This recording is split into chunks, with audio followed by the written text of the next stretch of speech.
Ողջույն։ Խորհրդարանը ձևավորվեց, շուտով ավարտուն տեսք կստանա նաև կառավարությունը։ Եղան մի շարք անակնկալներ խորհրդարանում, նախարարական կաբինետում։ Մարդիկ, որ թվում էր, այդ թվում իրենց էր թվում, թե մնալու են իրենց դիրքերում, օրինակ ազգային ժողովի նախագահ կամ Նիկոլի աշխատակազմի ղեկավար աշխատողները, հրաժարական տվեցին պաշտոնին։ Ալեն Սիմոնյանը հրաժեշտի ճառի ժամանակ ասաց, թե մտածում էր կմնա այդ պաշտոնին, այսինքն իր համար անակնկալ էր, իսկ Արայիկ Հարությունյանը անգամ սպառնում էր դատի տալ նրանց, ովքեր ասում էին, թե Փաշինյանն իրենից դժգոհ է և հանելու է գործից։ Պարզվեց ճիշտ էին։ Հետո կպարզվեր, որ այդ խոսակցությունները հենց իշխանական շրջանակներից էլ գցվում էին դաշտ։ Անդրադարձել եմ թեմային, որ այս իշխանության ներսում մեծ ներվ կա։ Պարբերաբար խոսակցություններ են գալիս հասնում, որ լուրջ բախումներ են, անդադար մունատ, բամբասանք։ ՔՊ-ում խոր դժգոհություն կա, թե մարդկանցից, որոնք պաշտոնը կորցրել են, թե մարդկանց մոտ, որոնք տեղափոխվել են ավելի ցածր պաշտոնի, թե նրանց մոտ, որ պատգամավորական թեկնածուների ցուցակում չեն ընդգրկվել, թե նրանց մոտ, որ ընդգրկվել են, բայց ոչ անցողիկ տեղում,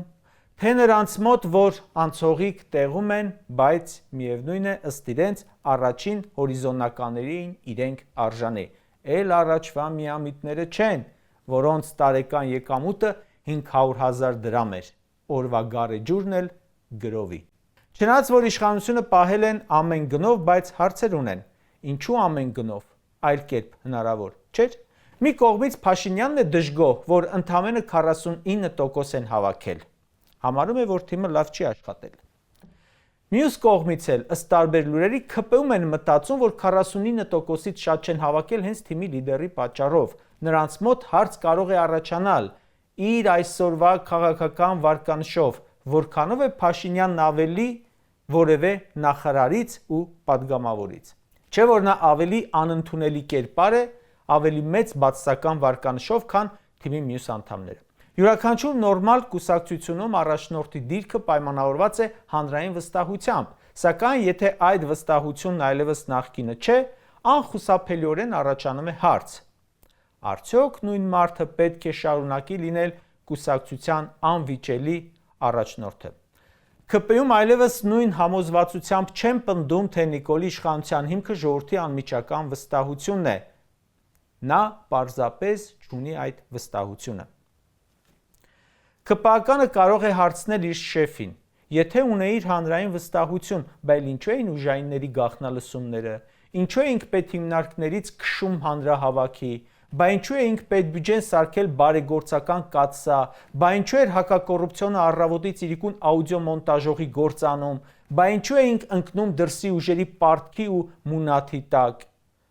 Ֆինանսական և սոցիալական լծակներ, ճնշումներ, տեղեկատվական ահաբեկչություն, անհայտ ծագման միլիոնավոր դոլարներ, ուրեմն դուրս է գալիս, հեչել ձայն չունեիր, բա էլ ինչու ես դու առաջնորդ։ Բա եթե այս հաղթանակը բոլորովին քո շնորհքը չէ, այդ դեպքում ինչու ես դու որոշում, ով դառնա նախարար, ով դառնա դեպուտատ, ով դառնա մարզպետ եւ այլն։ Այն որ ՔՊԱ-կանները գրում էին որոշեցի չվերցնել մանդատը կամ որոշեցի վերցնել, ախր իրենք ոչինչ չեն որոշում ու հենց դրանից էլ նեղված են։ Ինչու պետք է մենք չորոշենք։ Այլ այդ մեկ հոգին, ով ակնհայտ է, որ էլ չունի այդ իրավունքը։ Հիմա նույն Արայիկ Հարությունյանը, որ իրենց հեղափոխության լիդերներից մեկն է, իրապես ինչու պետք է իրեն հանի իր մյուս գործընկերը, իսկ ինքը նրան ոչ։ Չէ որ այդ որոշողը լինում է որևէ իրավունքով, գուցե չգրված, ստվերային, ներքին, բայց մշտապես լինում է մի իրավիճակ, երբ այդ առաջնորդությունը ընդունվում է, անգամ հավասարների մեջ։ Նիկոլը 2018-ից ի վեր ուներ այդ իրավունքը։ Իրեն էին ընտրում։ Ինքն էլ իր հետևից բերում էր մյուսներին եւ օժտում լիազորություններով, իշխանությամբ, ազդեցիկությամբ։ Հիմա էլ չեն ընտրում։ Ընտրում են այնքան, որքան օրինակ Ալենին կընտրեին, Արայիկին, Ավինյանին, գուցե ավելի շատ ձայն կտային։ Բայց ինչ է ինք առաջնորդ։ Որովհետև հարց լուծող է, ինչով։ Գնաց Մոսկվա։ Հələ հունիսին էր ասում իբր գնալու է։ Պուտինի հետ հարցերը լուծեց։ Ոչ։ Արևմուտքի հետ, Ալիևի հետ, թուրքերի հետ, Արմեն Գրիգորյանը ավելի լավ կլուծի։ Արայիկն էլ կարող է այդպես մտածել։ Այս մտքերը ըստ տարածվող խոսակցությունների իրենց հանգիստ չեն տալիս։ Ինձ համար Ժորժ ջան, ԿՊԱ-կան բոլոր պաշտոնյաները մեկ են։ Լավ ու վատ չեմ դնում։ Ու սա պարկ են նույնանման մեր երկիրը, մեր ժողովրդին, մեր Արցախը դավաճանած թիմ։ Բայց որ նրանք էլ հենց այսօր կարող են այդ թեման բարձրացնել, հավատում եմ։ Բոլորս քո դավաճանության մեղսակիցն ենք։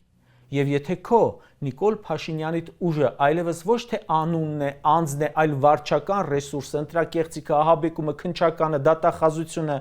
էլ դու ինչ ես մնացել առաջնորդ ու որոշող, թե ով որտեղ լինի։ Իսկ միգուցե առանց քեզ ԿՊ-ն այսօր ունենար ոչ թե 61 դեպուտատ ու 3-ն էլ խլել ԲՀԿ ձայներից, այլ 2021-ի խորհրդանականի նման ունենար 71 դեպուտատ։ Ինչու պետք է դու առաջվանը չլինես, բայց մնաս միանձնյա որոշումներ կայացնող։ Եթե թոշակառուն ԿՊ-ին ձայնը տվել ոչ թե Նիկոլի համար, այլ թոշակը վերջին պահին բարձրացնելու, այսինքն ձայնը տվել ոչ թե Նիկոլին, այլ պետական կաշառքին, ուրեմն ինչու է Նիկոլը որոշում, որ այն մյուսապարկը այլևս աշխատակազմի ղեկավար չէ։ Ասում են, ակտիվ բամբասում են հատկապես կանայք, թե արդյոք այլ տեխնացուով ավելի բարձր արդյունք չէին գրանցի եւ ստիպված չէինք լինի ողջ պետական ռեսուրսը կուսակցականացնել, նոր հանցանքների մեջ թաթախել ու վերջում էլ համարվել ոչ լեգիտիմ։ Հələ պատկերացեք, ԿՊ-ի առաջին համարը Նիկոլ Փաշինյանը չէ, այլ ասենք Ալենն է կամ մեկ այլ։ ԿՊ-ն ու հակակոռուպցիոնը դատախազությունը էլի ընդդիմադիրների գլխին սարքում շարքից հեռացնում են։ Ընդդիմադիր ամենամեծ ուժի առաջնորդին կալանքի են տանում, կառավարությունը թոշակներ է բարձրացնում, սոցաջակցություն է տալիս, լիքը կաշառքներ։ Եվրամիությունը, Միացյալ Նահանգները էլի աջակցում են իշխանությանը։ Վարչական անխնա ռեսուրս են կիրառում։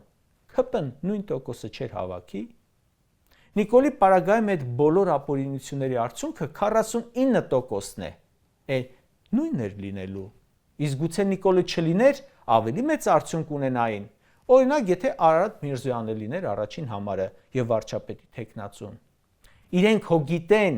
ինչպես են պահել իշխանությունը եւ դրա համար վճարելու են լիքը տեղերում, Բաքվից ու Անկարայից մինչև Բրյուսել, Վաշինգտոն ու Մոսկվա։ Չի կարողանում հարաբերություններ կառուցել առանցքային գործընկերների հետ, խոստումները չի կատարել, խաղաղության պայմանագիրն էլ չկա, բարեկամների հետ թշնամացել է, թշնամիների հետ չի բարեկամացել,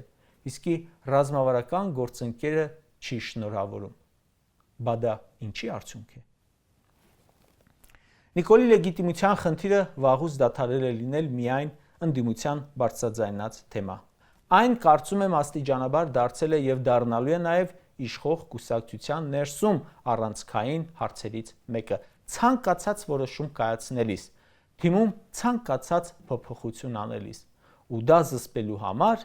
ներսում էլ կարող է սպառնալ քրգործերով, կալանքներով, այլ տարբերակ չունի էլ։ Կարճ ասած, եթե առաջնորդ այլևս չի ապահովում նախկին հանրային աջակցությունը, ապա բնական է, որ թիմի ներսում եւս կարող են սկսել կասկածի տակ դնել նրա անփոխարինելի լինելու մասին պատկերացումները։ Հենց այդ պատճառով կարծում եմ, ապագայում իշխանության ներսում ամենակարևոր հարցերից մեկը հնչելու է այսպես. դու այն մարդն ես, որը պետք է որոշի մեր քաղաքական ճակատագիրը։ Այլ խոսքով, կարծես ԿՊ-ում սկսել են հասկանալ, որ Նիկոլ Փաշինյանը բեռ է իրենց համար։